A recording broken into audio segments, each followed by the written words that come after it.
गुरुर्विष्णु गुरुर्देवो महेश्वर गुरुर्साक्षात् परब्रह्म तस्मै श्री गुरवे नमः। कृष्णाय वासुदेवाय हरये परमात्मने प्रणतक्लेशनाशाय गोविन्दाय नमो नमः। कृष्णाय वासुदेवाय देवकी नन्दनाय च नन्दगोपकुमाराय गोविन्दाय नमो नमः। वसुदेवं सुतं देवं कंसचाणूरमर्दनं देवकी परमानन्दं कृष्णं वन्दे जगद्गुरुम्।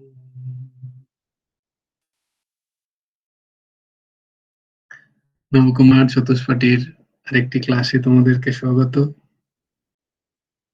আমরা যে শ্লোকগুলো কণ্ঠস্থ করছিলাম সেগুলো করি। ধর্মক্ষেত্রে কুরুক্ষেত্রে সমবেতায়ুৎসবः মামকাः পাণ্ডবশ্চৈব কিম অকুর্বত সঞ্জয়। यत्र योगेश्वरः कृष्णो यत्र पार्थो धनुर्धरः तत्र श्रीर्विजयो भूतिर्ध्रुवा नीतिर्मतिर्मम। यदा यदा हि धर्मस्य ग्लानिर्भवति भारत अभ्युत्थानमधर्मस्य तदात्मानं सृजाम्यहम्। परित्राणाय साधूनां विनाशाय च दुष्कृताम् धर्म संस्थापनार्थाय संभवामि युगे युगे। कर्मण्येवाधिकारस्ते मा फलेषु कदाचन मा कर्मफलहेतुर्भूमा ते सङ्गस्तु कर्मणि। योगस्थः कुरु कर्माणि सङ्गं त्यक्त्वा धनञ्जय सिद्ध्या सिद्धो समो भूत्वा समत्वं योग उच्यते। विहाय कामान् यः सर्वान् पुंश्चरति निःस्पृहः निर्ममो निरहङ्कारः स शान्तिम् अधिगच्छति। त्वमेव शरणं गच्छ सर्वभावेषु भारत तत्प्रसादात् परां शान्तिं स्थानं प्राप्स्यसि शाश्वतम्। तद्विद्धि प्रणिपातेन परिप्रश्नेन सेवया उपदेक्ष्यन्ति ते ज्ञानं ज्ञानिनः तत्त्वदर्शिनः। श्रद्धावान् लभते ज्ञानं तत्परः संयतेन्द्रियाः ज्ञानं लब्ध्वा परां शान्तिम् अचिरेणाधिगच्छति। कार्पण्यदोषोपहतो स्वभावो पृच्छामि तं धर्मसम्मूढचेताः यश्रेयस्यान्निश्चितं ब्रूहि तन्मे शिष्यस्तेऽहं शाधिमां त्वां प्रपन्नम्। सर्वधर्मान् परित्यज्य मामेकं शरणं व्रज अहं त्वां सर्वपापेभ्यो मोक्षयिष्यामि मा शुचः। শ্রীমদ্ ভগবদ গীতার ষষ্ঠ অধ্যায়ের আমরা ৪৫ নম্বর শ্লোক দেখেছিলাম। আজকে আমরা ৪৬ নম্বর শ্লোক দেখব এবং যদি সম্ভব হয় ৪৭ নম্বর শ্লোক দেখে আজকে অধ্যায় ৬কে প্রণাম প্রণাম জানাবো। আমার সাথে সাথে তোমরা উচ্চারণ করো। অধ্যায় ৪৬। তপস্বীভ্যোऽধিকো যোগী জ্ঞানিভ্যোऽপি মতোऽধিকः। তপস্বীভ্যোऽধিকো যোগী জ্ঞানিভ্যোऽপি মতোऽধিকः। कर्मिभ्यश्चाधिको योगी तस्माद् योगी भवार्जुन। कर्मिभ्यश्चाधिको योगी तस्माद् योगी भवार्जुन। तपस्विभ्योऽधिको योगी ज्ञानिभ्योऽपि मतोऽधिकः। कर्मिभ्यश्चाधिको योगी तस्माद् योगी भवार्जुन। তপস্বীভ্য, তপস্বীগণ অপেক্ষা, যোগী যোগী অধিক শ্রেষ্ঠ, জ্ঞানীভ্য অপি জ্ঞানীগণের থেকেও অধিক যোগী শ্রেষ্ঠ, কর্মীভ্য কর্মীগণের থেকেও যোগী অধিক যোগী শ্রেষ্ঠ। মত এই আমার মত। তস্মাৎ অতএব অর্জুন, হে অর্জুন, যোগী ভব, তুমি যোগী হও, তুমি যোগী হও।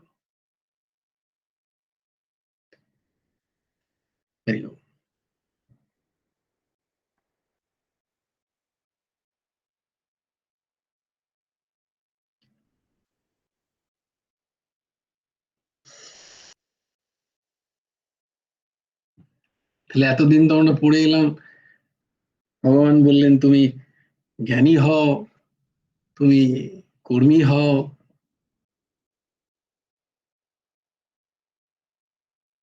তুমি সাংখ্যযোগ অভ্যাস করো, নিষ্কাম কর্মযোগ অভ্যাস করো। এখানে কেমন যেন একটু উল্টো মনে হচ্ছে। বলছে এসব তপস্বী হও। না, এর মধ্যে অনেক গভীর একটা চিন্তন আছে ভগবানের। না, ভগবান তথাকথিত তপস্বীর কথা বলছেন। জ্ঞানী মানে শুধু শব্দ জ্ঞানীর কথা বলছেন, ভাব জ্ঞানের কথা বলছেন না। এর শব্দ জ্ঞান হয়েছে খালি। কর্মী মানে নিষ্কাম কর্মের কথা তিনি এখানে বলছেন না। কর্মী মানে যারা শুধু কর্মকে বলে। অনেকেই বলে না, কি জানো, ওয়ার্ক ইজ ওরশিপ, কিন্তু সেখানে ওরশিপ তো হচ্ছে না, মনের মধ্যে সেই কর্ম থেকে কিছু না কিছু পাওয়ার আশা থেকে যাচ্ছে, তাই না? ভগবান সেই রকম সেই কর্মীদের কথা বলছেন। সকাম ভাব সম্পন্ন, সকাম ভাব সম্পন্ন যারা তপস্বীগণ অপেক্ষা যোগী শ্রেষ্ঠ। সকাম ভাব আছে যাদের মনের মধ্যে, অথচ তাদের বুদ্ধির প্রখরতায়, তাদের মেধার প্রখরতায়, তাদের ধীর প্রখরতায় তারা সমস্ত শাস্ত্রকে কণ্ঠস্থ করে নিয়েছে। সেই সমস্ত জ্ঞানীগণের কথা বলছে, থেকেও যোগী শ্রেষ্ঠ এবং কর্মীগণের থেকেও যোগী শ্রেষ্ঠ। ভগবান বলছে এটাই আমার মত। কত তিনি দীন হচ্ছেন। অতএব হে অর্জুন, তুমি যোগী হও। কি হও? তুমি জ্ঞানী হও না। হুম, তুমি কর্মী হও না, তুমি তপস্বী হও না, তথাকথিত তুমি ভক্তও হও না, যদি না যোগী হতে পারো। মানে কি? তপস্বী যারা তপস্যা করছেন, কঠিন তপস্যা করছেন যারা, বিভিন্ন অস্টারিটি নিয়ে, বিভিন্ন কৃচ্ছ সাধন দ্বারা চরম তপস্যা করছেন যারা, তাদের মধ্যেও যদি বাসনা থাকে, সেই তপস্যা থেকে প্রাপ্তির বাসনা কি না কিছু ঋদ্ধি সিদ্ধি ঐশ্বর্য, আমি দেখলেই তোমার মনের কথা পড়ে নিতে পারবো, আমি এরকম হাত ঘোরাবো ফল চলে আসবে, আমি চাইলেই যেখানে খুশি চলে যেতে পারি, আছে, সত্যি আছে, আছেন, নেই যে তা নয়, ভাওতাবাজি ছেড়ে দাও। কিন্তু ঠিক ঠিক তপস্যা করলে এরকম অনেক ঐশ্বর্যের কথা আছে শাস্ত্রে, এবং সেগুলো পাওয়া যায়, সেগুলো পাওয়া যায়।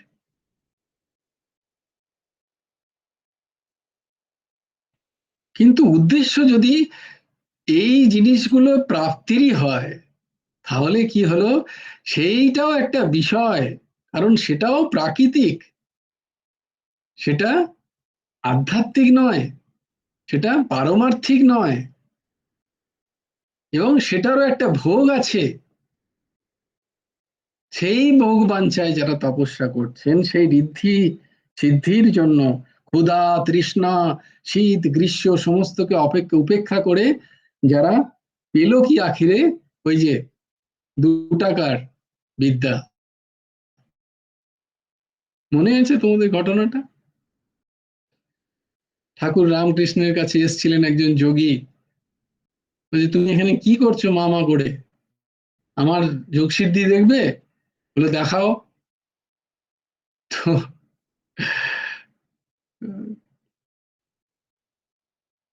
চলো আমাকে গঙ্গার পাড়ে চলো। তো গঙ্গার পাড়ে নিয়ে গেছেন সেই যোগী পরমহংস ঠাকুর শ্রী শ্রী রামকৃষ্ণ দেবকে, দিয়ে বলছে দেখো তিনি জলে হেঁটে হেঁটে পার করে যাচ্ছেন গঙ্গা, জলের উপরে হেঁটে যাচ্ছেন। তখনই ঠাকুরও কি করলেন, একটা লঞ্চ ধরে ওই পারে গিয়ে সেই যোগীর সাথে, বলেই তুমি চলে এলি, বলে তুমিও এলে আমিও এলাম, বলে তোমার জানো আমার এখানে আসতে কত পয়সা লাগলো? বলে কত পয়সা? বলে 2 পয়সা, লঞ্চের তখন 2 পয়সা ভাড়া। বলে দেখো 2 পয়সার জন্য তুমি 20 বছর নষ্ট করেছো তোমার, গভীর হিমালয়ের কন্দরে গিয়ে তুমি এই যে যোগ ঐশ্বর্য পেয়েছো, জলের ওপরে হেঁটে চলে এলে, তার জন্য আমার 2 পয়সা লাগলো মাত্র, এই 2 পয়সার জন্য 20 বছর নষ্ট করলে।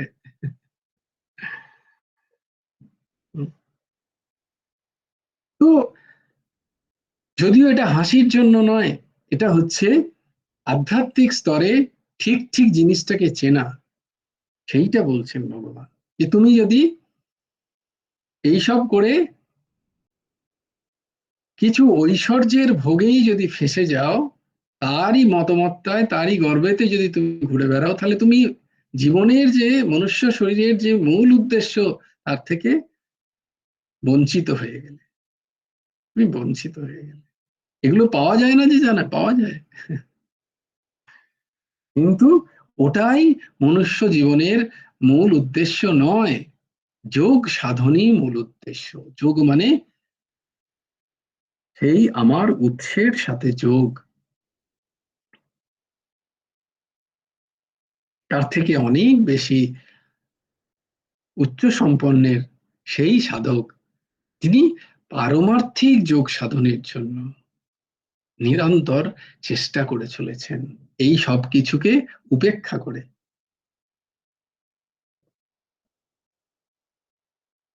এরকম যারা অনেক বিদ্বান হয়, যাদের স্মৃতিধর শ্রুতিধর যারা অনেক,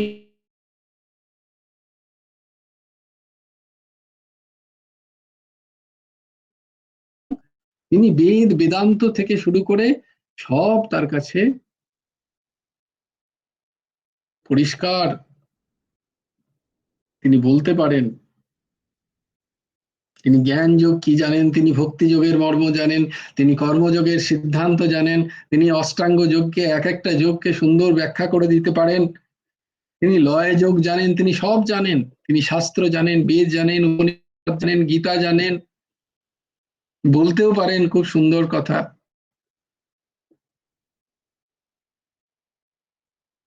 কিন্তু এই সব কথার মধ্যেও তার ভেতরে কোথাও না কোথাও সূক্ষ্ম বাসনা থাকে যশ প্রাপ্তির, প্রতিষ্ঠা প্রাপ্তির, নাম প্রাপ্তির, এই সমস্ত জ্ঞান থেকে কিছু ধনসম্পত্তি প্রাপ্তির যদি তার মধ্যে বাসনা থেকে থাকে, তাহলে সেই জ্ঞানের, ভগবান বলছেন, সেই জ্ঞানীর থেকেও, তথাকথিত সেই পণ্ডিত জ্ঞানীর থেকে যারা যোগী তারা শ্রেষ্ঠ, যারা ভগবানের সাথে নিজের যোগ সাধনের নিরন্তর চেষ্টা করছেন তারা শ্রেষ্ঠ। আবার এরকম যারা কর্মী, যারা কর্মকে সত্যিই পুজো মনে করে, আছে ওয়ার্ক অ্যালকোহলিক বলা হয় তাদেরকে, খুব কর্ম করতে ভালোবাসেন, কর্মের কাছে তাদের কাছে আর কিছু নেই, অত্যন্ত ভালো মানুষ, সত্যিই ঠিক, ওর মধ্যে কোনো সন্দেহ নেই। এখনকার যুগে যে কোনো অর্গানাইজেশন এরকম মানুষকে চায়, এবং সে সত্যিই গুণসম্পন্ন, তার মধ্যে কোনো সন্দেহ নেই। কিন্তু সেই কর্ম থেকেও যদি তার ভেতরের বাসনা থেকে থাকে উচ্চ পদপ্রাপ্তির, ভোগপ্রাপ্তির, তাহলে বলছে সেই ধরনের কর্মীর থেকে, যারা ইহলোকের রাজ্য সুখ পেতে চায়, ইহলোকের সংসার সুখের জন্য কর্ম করে, ইহলোকের বিষয় বস্তু পাওয়ার জন্য কর্মের প্রতি তার পরম নিষ্ঠা, এরকম ব্যক্তি যদি হন, বা সেই ব্যক্তির মধ্যে যদি ওই রকম বাসনা লুকিয়ে থাকে, তাহলে, বা আরেকটাও ঘটনা হয়, কর্মযোগী যারা ধর্মের বেদোক্ত কর্ম, বেদোক্ত যে সমস্ত কর্ম যারা করেন, পুজো অর্চনা যাগ যজ্ঞাদি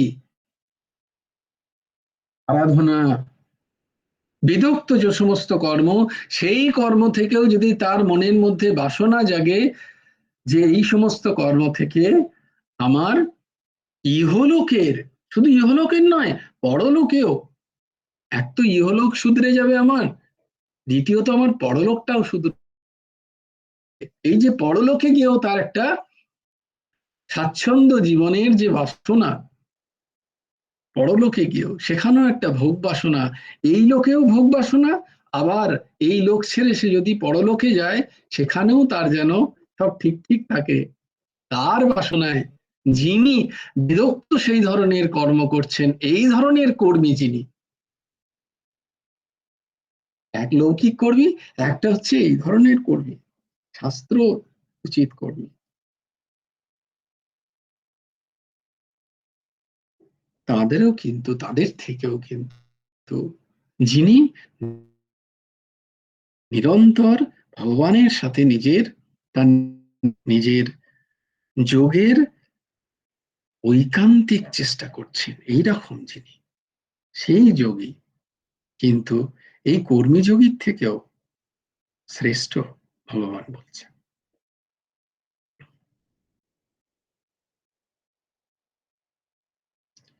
তপস্বী, জ্ঞানী, কর্মী, এই তিনজনের ক্রিয়াধারা যদিও আলাদা আলাদা, বিভিন্ন রকম ক্রিয়াধারা, কিন্তু তাদের বাসনা কিন্তু যদি একই থাকে, সেটা হচ্ছে ইহলোকের বিষয় ভোগের প্রাপ্তি, সংসার ভোগের প্রাপ্তি। সংসার ভোগ মানে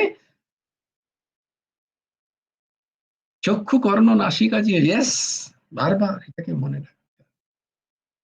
শব্দ রূপ রস গন্ধ স্পর্শ ভোগের যাদের বাসনা, এই বাসনা যদি তপস্বী জ্ঞানী কর্মী ভক্ত তাদের মধ্যেও থেকে থাকে, তাহলে এরা যোগী পদবাচ্য হবেন না, এদেরকে যোগী বলা যাবে না।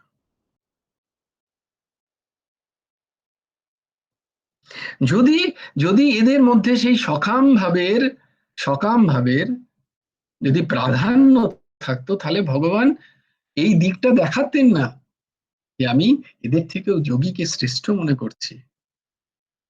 যোগী মানে কিন্তু দেখো, যোগীর মধ্যে কোনো আলাদা পথ নেই, প্রত্যেকটা পথে যে মূল জায়গাটা সেটা হচ্ছে যোগী। জ্ঞানী, জ্ঞান, যোগ, যে যোগের জন্য জ্ঞান আহরণ করছে, যে ভগবানের সাথে যুক্ত হওয়ার জন্য ভক্ত হতে চাইছে, যে ভগবানের সাথে যুক্ত হওয়ার জন্য নিষ্কাম কর্ম যোগ করছে, কর্মযোগ, যে ধ্যান লাগাচ্ছে, সমাধি লাগাচ্ছে, কৃচ্ছ সাধন করছে, তার একমাত্র উদ্দেশ্য কোনো কিছু প্রাপ্তি নয়, ভগবানের সাথে যুক্ত হওয়া। তার যদি উদ্দেশ্য থাকে, লয় যোগ, অষ্টাঙ্গ যোগ যেটা আসল, সেইটার দিকে যদি তার নজর থাকে, তাকে বলা হবে। তাহলে এই যোগী কথাটা কিন্তু সব জায়গায় খাটে। যারা ভগবানের সাথে যুক্ত হতে চান, পরমাত্মার সাথে যুক্ত হতে চান, যারা সেই ব্রহ্মের সাথে লীন হতে চান, যারা সেই ভগবানের সাথে এক হয়ে প্রেমের বন্ধনে আলিঙ্গন পেতে চান, এইরকম ভক্ত যারা, বলছি আমি সেই রকম যোগীকে বলছি শ্রেষ্ঠ। কারণ সেই যোগীকে কেন শ্রেষ্ঠ বলছি, কারণ তাদের মধ্যে এক ভগবান ছাড়া, এক ওই যোগ ছাড়া তাদের মধ্যে, তাদের মনের মধ্যে আর কোনো আসক্তি নেই, কোনো বাসনা নেই, কোনো চাহিদা নেই, তাদের কোনো ইচ্ছা নেই।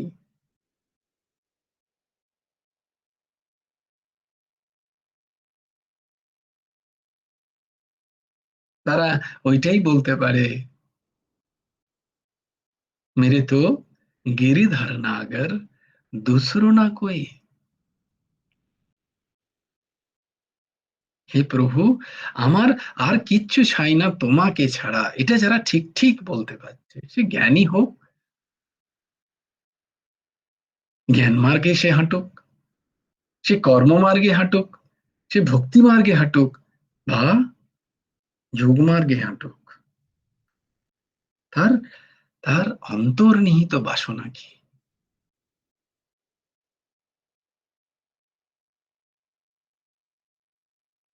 তাই জন্য ভগবান অর্জুনকে বলছেন, হে অর্জুন, আমার মতে সেই যোগোত্তম, যোগতম, সেই উত্তম যোগী, এবং তুমি সেই রকম যোগী হও। আমি তোমাকে সমস্ত দিকগুলো দেখিয়েছি, কর্মযোগ দেখিয়েছি, সাংখ্য যোগে আমি তোমাকে জ্ঞান যোগ দেখিয়েছি, আমি তোমাকে ভক্তি যোগ দেখিয়েছি, আমি তোমাকে পাতঞ্জলি যোগের অষ্টাঙ্গ যোগের কথাও বলেছি। কিন্তু তারপরও যখন তুমি জিজ্ঞেস করছো কোন যোগী শ্রেষ্ঠ, তাহলে তুমি বেসিক জিনিসটা বোঝনি। সেটা হচ্ছে সব জায়গায় কিন্তু আমি একটাই কথা বলেছি, উদ্দেশ্য একটাই থাকা উচিত, সেটা হচ্ছে নিজের উচ্ছের সাথে যোগ, যে রাস্তাতেই হাঁটো না কেন। লক্ষ্য হওয়া উচিত সেই পরম, পরম লক্ষ্য, পরম গতি, সেটা লক্ষ্য হওয়া উচিত, তুমি যে রাস্তাতেই হাঁটো না কেন। তাই তুমি সেই যোগী হও, তুমি যোগী হও অর্জুন।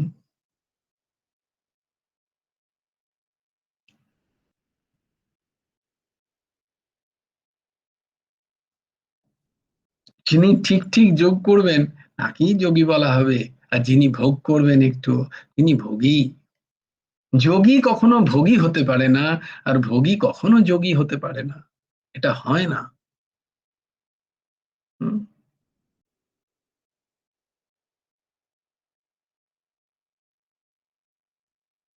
যার মধ্যে সকাম আছে, যার মধ্যে কামনা আছে, ভোগ বাসনা আছে, তিনি এই দাসের মতো যত বড় বড় কথাই বলুন না কেন, তাকে যোগী বলা যাবে না।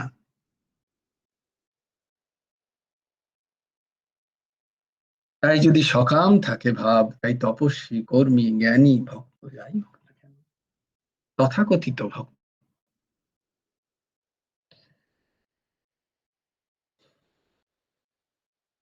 যদি নিষ্কাম ভাব সম্পন্ন না হয়, তাহলে বলা হচ্ছে যিনি যোগী, যার মধ্যে সব কিছু নেই, কিন্তু নিরন্তর তার মনের মধ্যে একটাই যদি ইচ্ছা থাকে যে আমার আর কিছু চাই না, আমার জ্ঞান চাই না, আমার কর্মের প্রয়োজন নেই, আমার আমি যোগ জানি না, আমি মন্ত্র জানি না, আমি শাস্ত্র জানি না, আমি জানি না কিভাবে সেবা করতে হয়, আমি জানি তুমি, আমি তোমার এবং তুমি আমার, তবই বাহম, আমি তোমার প্রভু, তবই বাহম, আমি আর কিছু জানি না, আমার কোনো জ্ঞান নেই,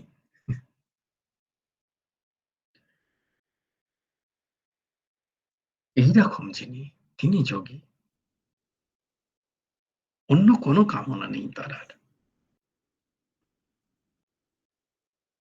এখানে একটা কথা যেটা মনে হয় সেটা হচ্ছে, এই যে এই যে শ্লোকের যে নিষ্কাশ, সেই নিষ্কাশের পরের যখন শ্লোকটা ভগবান বলছেন, যেন ভগবান এখানে এটাই বলতে চাইছেন যে ভক্ত যোগীদের একটা সুবিধা আছে।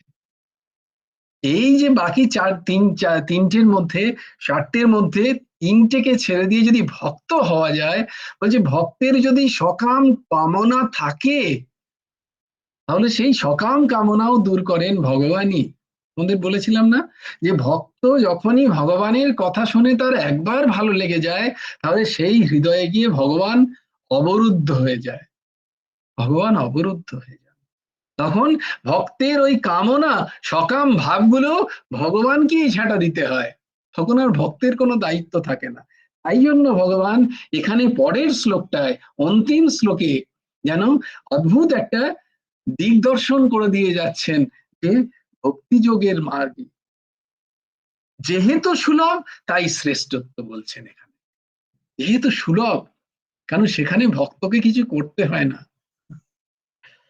আমি তোমার, এটা বললেই হয়, মন থেকে অবশ্যই, মুখ থেকে নয়, লোক দেখানো নয়, ভেতর থেকে অশ্রু সজল হয়ে চোখের জল দিয়ে বলতে হয় ভগবানকে, আমি এসব কিছুই পারো না, আমি জানি না কিছু, আমার ক্ষমতা নেই, আমি তোমার প্রভু। ঠাকুর বোঝেন তার মনটা। তখন ভগবান, সে যখন ভগবানের কথা শুনতে শুনতে বিহল হয়ে যায়, হ্যাঁ, তার অষ্টসাত্ত্বিক যখন ভাব আসে, ভগবানের কথা শুনতে শুনতে ভালো লাগে তার,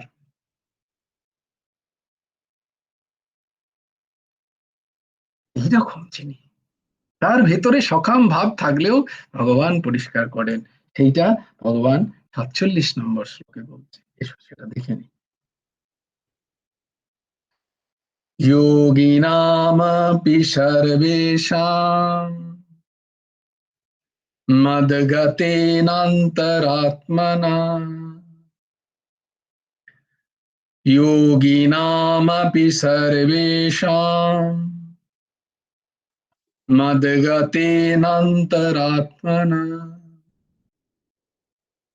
श्रद्धावान् भजति यो माम् स मे युक्ततमो मतः। योगिनामपि सर्वेषां मद्गतेनान्तरात्मना, श्रद्धावान् भजति यो माम् स मे युक्ततमो मतः। সর্বেষাং সকল, যোগিনাম অপি যোগীর মধ্যে, ইয়ঃ শ্রদ্ধাবান যে শ্রদ্ধাবান ভক্ত, মদগতেন আমাতে তদগত, আত্মার আত্মনা, আত্মা আত্মনা চিত্ত হয়ে, আমার কি তদগত চিত্ত হয়ে, মাম ভজতে আমাকে ভজনা করেন, মে আমার মাতঃ মতে সহ তিনি, যুক্ততমঃ যোগী শ্রেষ্ঠ। আবার এখানে ভগবান যেন ভক্তেরই জয় জয়কার গাইছেন, ভক্তেরই পতাকা তিনি তুলে ধরছেন, যে সকল যোগীর মধ্যে যে শ্রদ্ধাবান ভক্ত আমাকে তদগত চিত্তে ভজনা করে, তদ্গত, আর কোনো গতি নেই তার, একটাই গতি, তদ্গত, আর কোনো গতি নেই, এই একটাই গতি, আমি আমাতে, মদগতি না, মদগতি না তদ্গত, চিত্তে ভজনা করেন, আমার মতে তিনি সর্বশ্রেষ্ঠ যোগী। সব আছে, ঠিক আছে, প্রারব্ধের কারণে সব আছে, সংসার আছে, রূপ আছে, রস আছে, গন্ধ আছে, স্পর্শ আছে, সব আছে, কোনো চিন্তা নেই, ভগবান বলছেন। না না, এসব কিচ্ছু তোমাকে লড়াই করতে হবে না কারুর সাথে, কিন্তু এসবের মাঝেও একটা ভেতরে একটা প্যারালাল চিন্তা চলছে সব সময়, দেখবে সবকিছুর মধ্যেও দেখবে আরেকটা জীবন বাঁচছে, মন, অন্তঃকরণ, বলছে সেই জায়গাটা যে আমাকে বসিয়ে দিয়েছে, সেই জায়গাটায় যে আমাকে বসিয়ে দিয়েছে, তার অন্তঃকরণে যে আমাকে স্থির করেছে, আমাকে স্থাপন করেছে, তদ্গত, মদগত চিত্ত হয়ে গেছে, চিত্ত তার কোথায়, মদগত, তার প্রারব্ধের কারণে যা যা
নেই, কোনো আসক্তি নেই, কোনো অ্যাটাচমেন্ট নেই সেই ফলের সাথে, ঠিক আছে,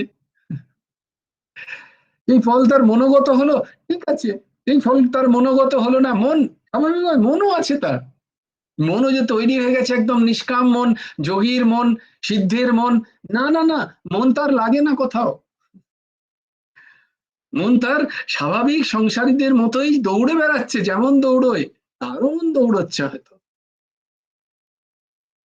কিন্তু ভেতরে যখন চায় সে, তখন মনের সেই ইচ্ছাগুলোকে সে প্রাধান্য দেয় না, উপরতি করে, উপেক্ষা করে, ছাড়তো, পেলেও তার মনে হয় এটা প্রভুর দয়া হয়েছে, না পেলেও তার মনে হয় এটাও ঠাকুরেরই দয়া, কিছু প্রাপ্তিতেও তার ভগবানের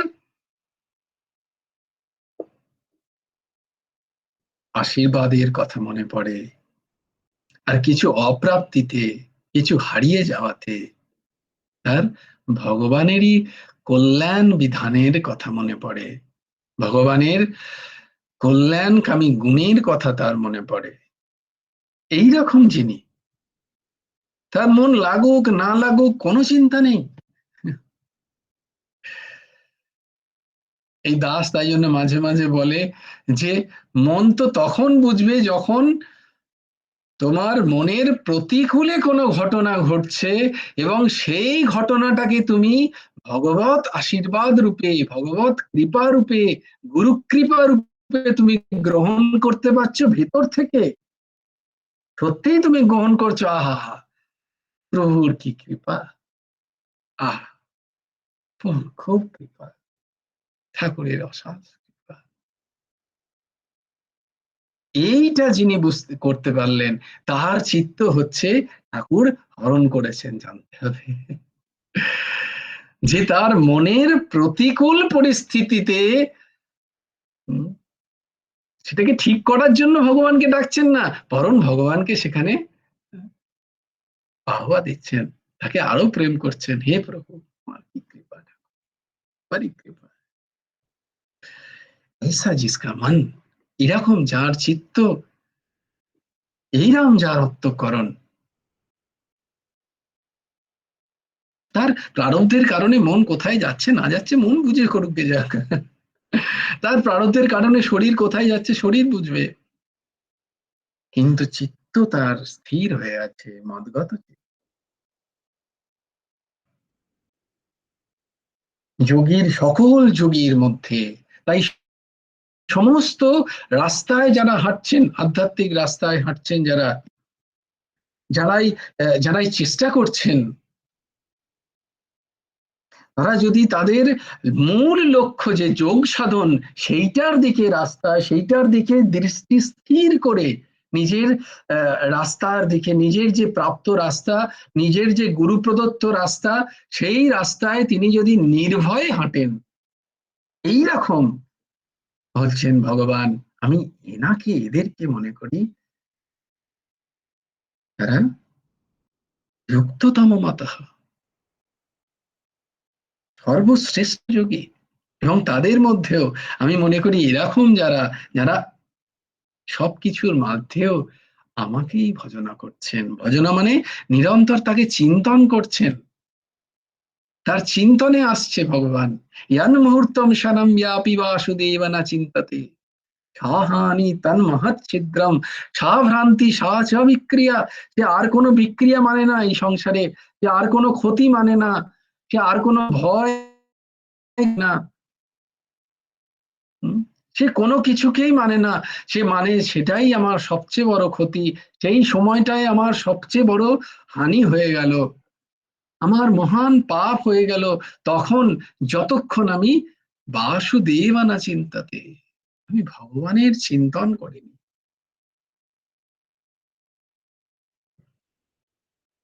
বলে ভগবানের চিন্তন তাহলে কি করবো, আমাদের কি করে হবে, আমাদের তো পড়াশোনা করতে হবে, আমাকে তো পরীক্ষা দিতে হবে, আমাকে তো সাবজেক্টটাকে পড়তে হবে, আমি বাসুদেবের চিন্তন কি করে করব, আমাকে তো খাবারটা ঠিক টাইমে দিতে হবে সকালবেলা উঠে আমার পরিবারকে, আমার চিন্তনের সময় কোথায়, বলছেন না, ভগবানের ভজনা মানে ওইটা ভজনা নয়, এই সবকিছু, এই সবকিছু ভগবানেরই কর্ম, আমি ভগবানের প্রসন্নতায় করছি, এই ভাব, এর সাথে আমার কোনো অ্যাটাচমেন্ট নেই, এর সাথে যা প্রাপ্তি তা ভগবানের শ্রীচরণে অর্পণ, রাধা কৃষ্ণার্পণমস্তু, রাধা সর্বেশ্বরার্পণমস্তু, শ্রী গুরার্পণমস্তু, শ্রী কৃষ্ণার্পণমস্তু, শ্রী মা কালীর্পণমস্তু, শ্রী শিবার্পণমস্তু, শ্রী মহাদেবার্পণমস্তু, যে যে ইষ্টে আমরা বিশ্বাস করি সেই তাতে অর্পণ করে দিলাম, ব্যাস আমার ছুটি। এইরকম যিনি করছেন, তাই বারবার বলছি প্রারব্ধের কারণে যে কর্মই আমি পেয়েছি, আমি সেটাকে যদি ভগবানের কর্ম মনে করি তাহলেই আমার ভজন হয়ে গেল। বুরি আদত सुधार ले तुम, हो गया भजन, एक भजन है हिंदी में, बोले तेरा बुरी जितना आदत है ना वो सुधार ले तो भजन हो गया भगवान की। ভগবানের প্রসন্নতায় আমার জীবন, আমার প্রত্যেকটা কাজ আমি খুব সুন্দর করে, আমাকে যে পড়াশোনা পেয়েছি সেটা আমি অত্যন্ত নিষ্ঠার সাথে করছি, আমি যে কাজ পেয়েছি সেটা আমি অত্যন্ত নিষ্ঠার সাথে করছি, তারপরে তার সমস্ত ফল ভগবানকে অর্পণ করছি।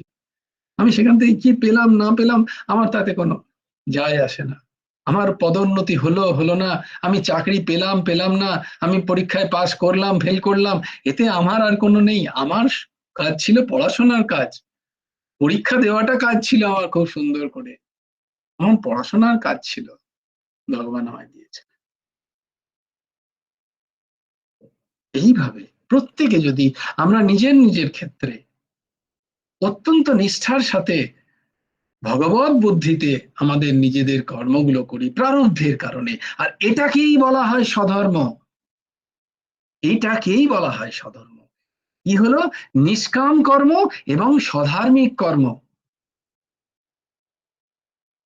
স্বধর্ম এটাকে প্রারব্ধের কারণে আমি যে ধর্ম মানে কি, আমি যে রাস্তায় আমার স্থিতি হয়েছে, আমি কেউ পতি, আমি কেউ পত্নী, আমি কেউ পিতা, আমি কেউ ভ্রাতা, আমি কেউ কন্যা, আমি কেউ জ্যেষ্ঠ, আমি কেউ প্রতিবেশী, আমি কেউ সমাজের একটা অংশ, যে যখন যে স্থিতি সেইটা হচ্ছে ধর্ম, সেটা হচ্ছে সেটা হচ্ছে স্বধর্ম।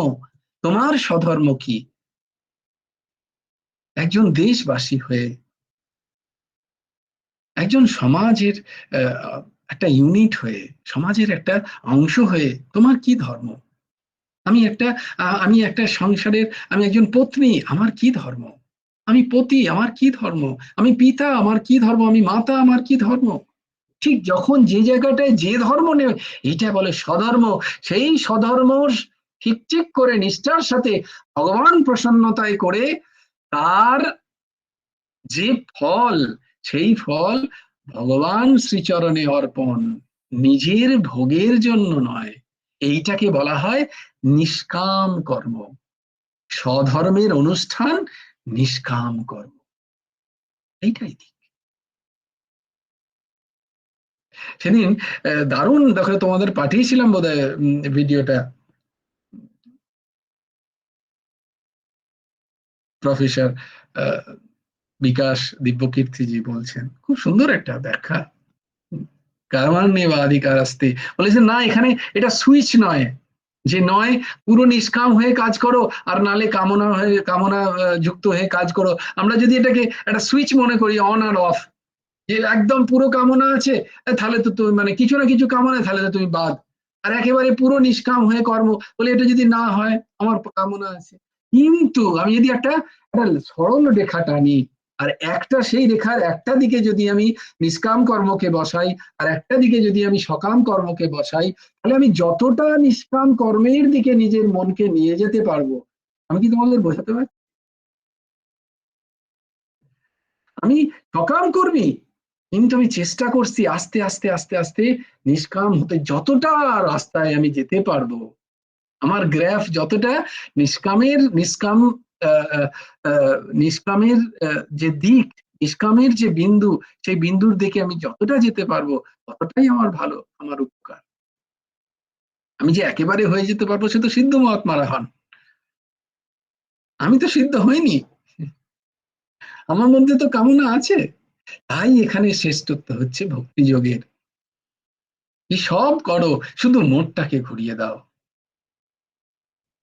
সব যেমন প্রারব্ধে আসছে সেটা নিজের ভোগে না লাগিয়ে ভগবানের প্রসন্নতায় লাগাও। এইখানেই ভক্তি মার্গের শ্রেষ্ঠত্ব, সরলত্ব, সুগম, সুলভ। এই জন্য ভক্তি মার্গের শ্রেষ্ঠত্বের কথা ভগবান শেষ শ্লোকে, অধ্যায় 6-এর শেষ শ্লোকে ভগবান বলছেন যে সকল যোগীর মধ্যে শ্রদ্ধাবান যিনি এবং ভক্ত, শ্রদ্ধাবান এবং ভক্ত আমাকে, আমাকে তদ্গত চিত্তে, আমাকে মানে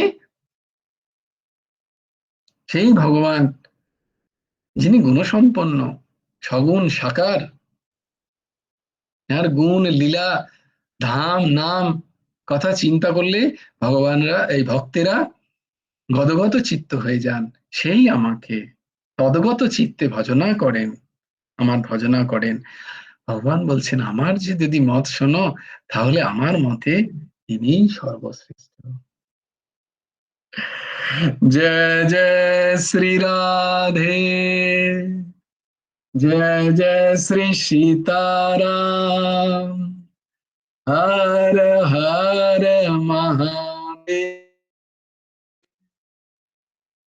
भज गुरु हेमंत देव राधे श्याम, जप हरे कृष्ण हरे राम, राधे श्याम श्याम श्याम राधे राधे, राधे कृष्ण कृष्ण कृष्ण राधे राधे। जय जय श्री राधे, जय जय श्री राधे, जय जय श्री राधे। हरि बोल, हरि बोल, हरि हरि बोल। जय गुरुदेव, जय गुरुदेव, जय गुरुदेव, जय जय परमहंस ठाकुर श्री श्री हेमंत देव। जय गुरु राधे श्याम, श्री गुरार्पणमस्तु, শ্রী হেমন্ত দেবার্পণমস্তু। জয় গুরু রাধেশ্যাম। সবাই ভালো থাকবে, সুন্দর থাকবে।